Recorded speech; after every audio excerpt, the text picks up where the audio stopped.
Magpapatupad ng no-release policy ang Land Transportation Office para sa mga sasakyang nahatak sa anti-colorum operations. Yan ang ulat ni Bernard Ferrer. Dismayadong jeepney driver na si Nato.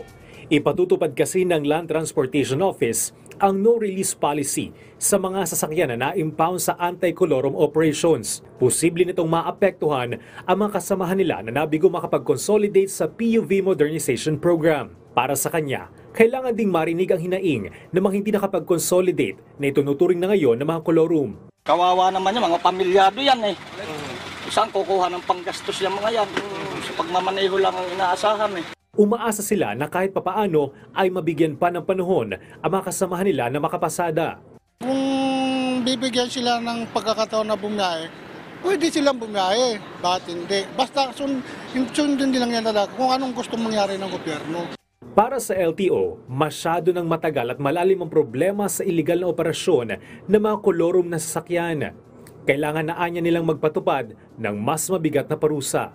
Kung dati kailangan lang magbayad ng multa para ma-release ang na-impound na sasakyan, ngayon kakailanganin na ng court order.